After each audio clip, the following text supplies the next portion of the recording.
नमस्कार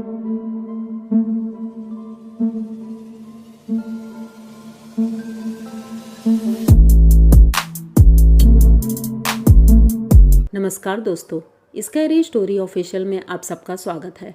आज की कहानी की तरफ बढ़ने से पहले चैनल को सब्सक्राइब कर लीजिए और अगर कहानी अच्छी लगती है तो प्लीज़ लाइक एंड कमेंट करना मत भूलिएगा। तो आज की कहानी बहुत ही ज़्यादा डरावनी होने वाली है, तो ध्यान से सुनिएगा। कहानी है सचिन की। सचिन अभी इंटर कॉलेज उसने कंप्लीट किया है और घर वाले बहुत खुश थे क्योंकि परसेंटेज बहुत अच्छे आए थे।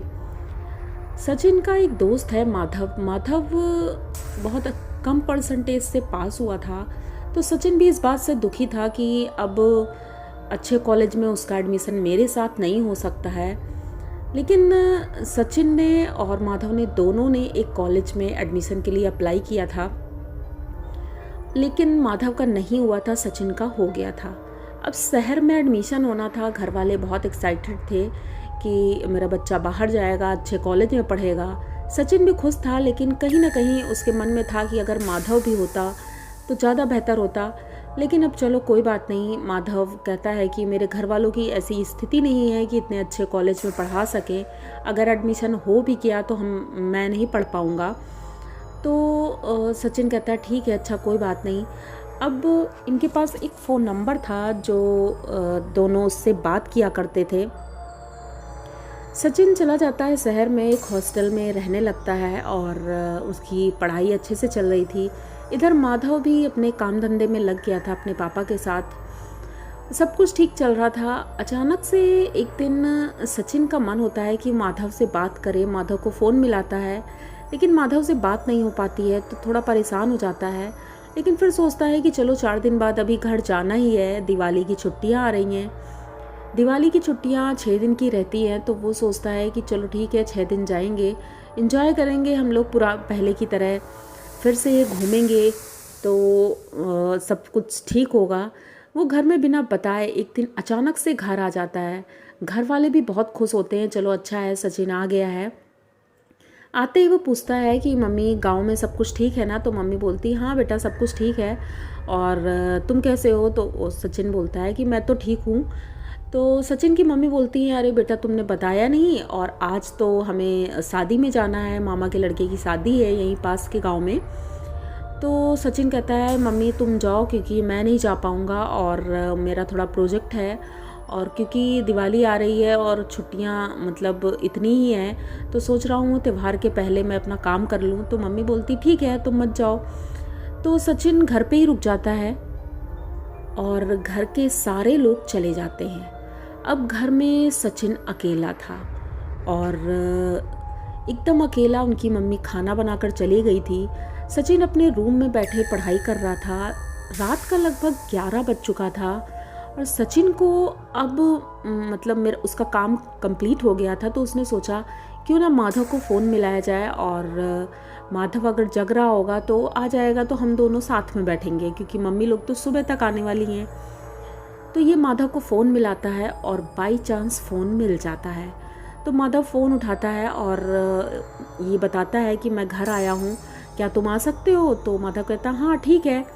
अब थोड़ी देर बाद बेल बजती है और माधव घर पे आ जाता है। अब सचिन बहुत खुश होता है, उससे मिलता है और दोनों लोग पहले नीचे कमरे में बैठ के बातें करते रहते हैं। माधव थोड़ा दुखी दिखाई दे रहा था। उसके मतलब कपड़े बहुत पुराने से लग रहे थे और ऐसा लग रहा था, बहुत थका थका सा लग रहा था। तो सचिन पूछता है क्या बात है, तुम इतना परेशान क्यों लग रहे हो? तो माधव कहता है परेशान नहीं, मतलब जॉब इतनी अच्छी नहीं है, बहुत बेकार जॉब है और घर वालों की हेल्प नहीं कर पा रहा हूँ मैं। तो सचिन कहता है अरे परेशान मत हो, सब धीरे धीरे ठीक हो जाएगा। उसके बाद बोलता है चलो हम लोग छत पर चलते हैं और थोड़ी देर छत पर टहलेंगे। रात का लगभग 12:30 बज चुका था और ये दोनों छत पर टहल रहे थे। टहलते टहलते अचानक से सचिन बोलता है कि क्या तुम्हारी शादी वादी की बात नहीं हो रही है घर पे? क्योंकि तुम तो अकेले हो घर के, तो तुम तो बोल रहे थे तुम्हारे घर वाले मतलब शादी की बात कर रहे हैं, तो कहीं शादी आदि की बात हुई क्या? तो माधव कुछ बोलता नहीं है, चुपचाप खड़ा रहता है। उसके बाद सचिन बोलता है कुछ खाओगे? तो वो कुछ बोलता नहीं है, लेकिन सचिन बोलता है ठीक है अच्छा 2 मिनट रुको, मैं नीचे से कुछ लेकर आता हूँ। सचिन नीचे आता है उसके लिए खाने के लिए कुछ स्नैक्स लेने, लेकिन जैसे ही सचिन स्नैक्स लेके ऊपर छत पर पहुंचता है तो देखता है तो वहाँ कोई भी नहीं था। ये देख करके सचिन एकदम से चौंक जाता है कि अभी तो माधव यहीं पर था, अचानक से कहाँ गायब हो गया और उसने मुझे बताया भी नहीं, वो चला कैसे गया यहाँ से। बहुत परेशान होता है, लेकिन फिर सोचता है हो सकता है अचानक से उनके घर वालों ने बुलाया होगा, इसलिए माधव चला गया। अब वो नीचे आता है और सोने की कोशिश करने लगता है, उसे नींद आ जाती है और वो सो जाता है।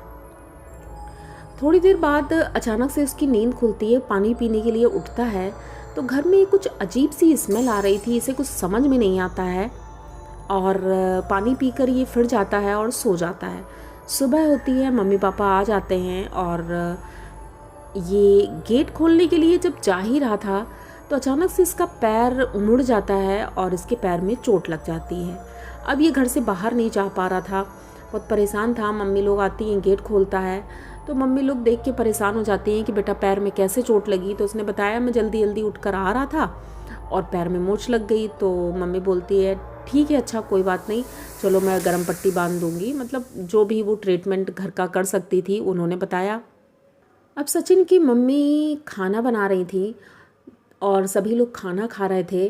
तभी सचिन मम्मी से बोलता है कि मम्मी माधव कैसा है, क्योंकि वो कुछ ठीक नहीं लग रहा है मुझे।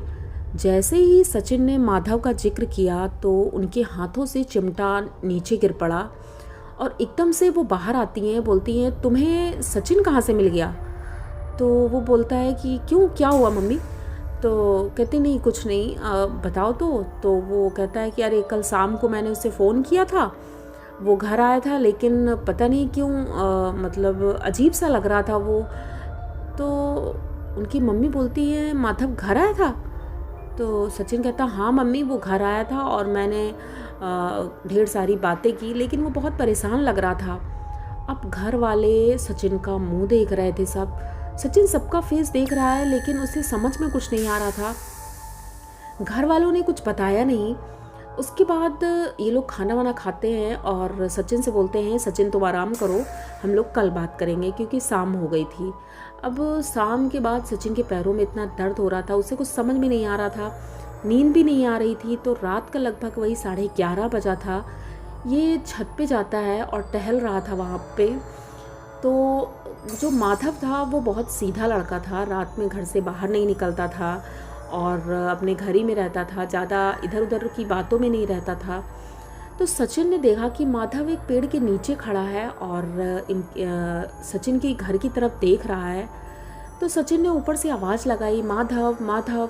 तो माधव देखता है तो सचिन कहता है तुम इतनी रात में यहाँ क्या कर रहे हो, या तो यहाँ आ जाओ या फिर अपने घर जाओ, क्योंकि रात बहुत हो गई है और तुम तो रात में रहते नहीं हो, आंटी अंकल गुस्सा करेंगे। तो कहता ठीक है अच्छा मैं जा रहा हूँ। वो चला जाता है। अब थोड़ी देर बाद सचिन जब नीचे उतर कर आता है तो अपनी मम्मी से बताता है कि मम्मी माधव को क्या हो गया है, वो रात में अकेले बाहर टहल रहा है और उसके घर वाले क्या कुछ बोलेंगे नहीं। तब सचिन की मम्मी बताती हैं कि बेटा तुम किस माधव की बात कर रहे हो। तो कहता मम्मी मेरा बचपन का दोस्त माधव, तो मैं उससे मिलने भी नहीं जा पाया, लेकिन वो आया भी तो हमारी अच्छे से बात भी नहीं हुई, क्या हुआ है, वो इतना परेशान क्यों है। तब उनकी मम्मी बताती हैं बेटा माधव तो 5 दिन पहले ही गुजर चुका है, अब वो हमारे बीच नहीं रहा। वो जिस फैक्ट्री में काम करता था उसी फैक्ट्री में एक काम के दौरान एक्सीडेंट हो गया और उसी में उसकी डेथ हो गई थी। अब सचिन तो माधव की ये बात सुन करके इतना ज़्यादा शॉक्ड हो जाता है, वो कुछ समझ नहीं पा रहा था और वो ये सोच रहा था अगर माधव इस दुनिया में नहीं है तो फिर कल कौन था जो आया था और आज कौन था। उसे विश्वास नहीं हो रहा था। वो तुरंत अपने पापा से बोलता है मुझे माधव के घर जाना है। तो उनके पापा विश्वास दिलाते हैं, लेकिन उसे विश्वास हो ही नहीं रहा था। तो तुरंत पापा के साथ माधव के घर जाता है, उनके घर वालों से मिलता है। तब जाकर सचिन को विश्वास होता है और सचिन उन लोगों को भी ये बात बताते हैं। तो उनके घर वाले कहते हैं कि माधव लास्ट टाइम पे तुम्हारी बहुत याद कर रहा था, तुमसे मिलना चाहता था, हो सकता है इसी वजह से वो तुम्हें मिला हो। सचिन ये बात आज तक भूल नहीं पाता है। उसके बाद से सचिन को वो कभी नहीं मिला, लेकिन सचिन को इस बात का अफसोस था कि वो अपने दोस्त से मिल नहीं पाया, उससे बात नहीं कर पाया। लेकिन उसके बाद से सचिन को माधव कभी नहीं मिला और सचिन अब फिर से शहर चला गया था और अपनी पढ़ाई में मगन हो गया था। इधर घर वाले भी नॉर्मल हो गए थे, सब कुछ ठीक हो गया था। लेकिन सचिन आज भी माधव को याद करता है और ये कहानी मुझे सचिन ने ही भेजी है। तो आप लोगों को सचिन की ये कहानी कैसी लगी? अगर अच्छी लगी हो तो प्लीज़ चैनल को सब्सक्राइब करिए, लाइक कमेंट करिए, शेयर करिए और बने रहिए हमारे साथ। मिलते हैं फिर किसी नई कहानी में, तब तक के लिए डरते रहिए।